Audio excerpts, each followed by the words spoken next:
Welcome aboard, but don't change a thing. Hi, I'm Michael Muehlen. I'm Associate Professor of Information Systems at Stevens Institute of Technology in Hoboken, New Jersey, and I run the Business Process Management program here. Cheryl, the CEO of Lakeland Wonders, is in a pickle. She wants change, and she wants it fast. She wants to grow the company by expanding into new market, winning over new customers, choosing new manufacturing methods.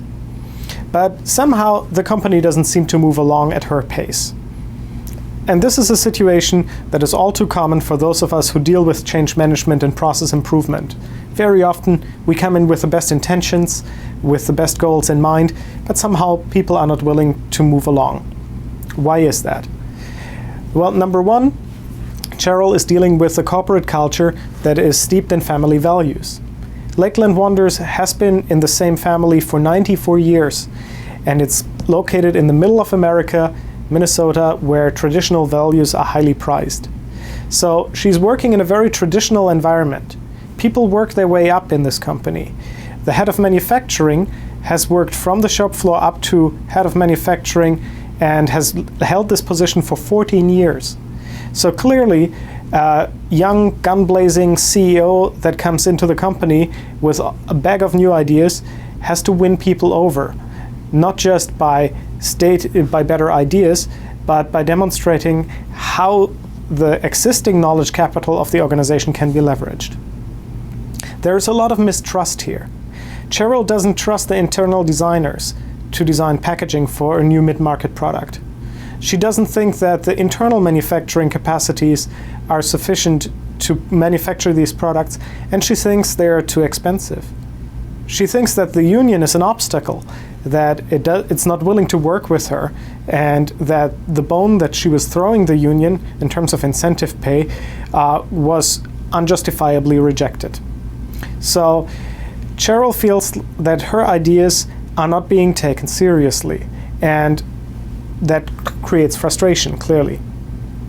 Now, from the perspective of the employees, here's a new CEO full of ideas that doesn't value anything that has been going on at the company previously. All she cares about are the new things that are happening. And Cheryl is playing a risky game. She is clearly underestimating the magnitude of change that she wants to affect. Think about it. She wants a new product for a new market, a new customer, a new manufacturing location with a new supply chain, including international shipments and customs issues that she's never dealt with before. She has a switch of perspective.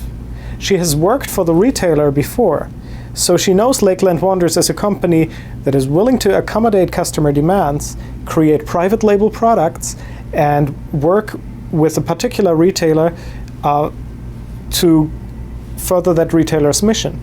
But the retailer that she worked for was a high quality, high margin luxury toy vendor.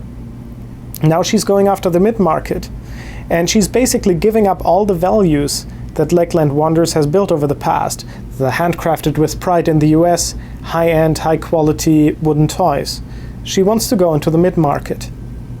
Now, market research might say that that's the only place where the company can grow, but that is the question of what you want to do.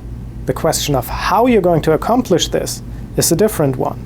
And the way Cheryl wants to accomplish it is that she wants to go almost completely outside of the existing structures with a new supplier in a third world country or second world country, and with new designers, basically all resources brought in from outside the company.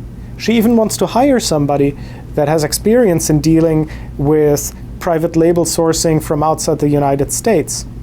So she's introducing a lot of foreign objects into the organization, and clearly that does not sit well with her co-workers and her department heads. So the board meeting she's going to will certainly be an interesting one. Now, what can Cheryl do to overcome this situation? Build trust is the single most important thing that she has to do. She has to listen to what their department heads have to say, and she has to maybe rethink her own position and figure out why she can't do what she intends to do with the resources at her disposal. Sure, it might take a little longer, and she may not be able to manufacture to the scale that she originally intended to. But even setting up a pilot project in-house for a mid-market product that still maintains the same core values of this company, handcrafted, made in the US, all designed in-house, would bring her a great step forward. If she can do this, I'm sure that when it's successful, other projects are going to follow. And the willingness to go outside and to grow the company is going to be there in terms of her department heads. If she fails to do that, she's going to be in for a very, very interesting board meeting. I hope you enjoyed the rest of your conference. From Hoboken, New Jersey, have a great day.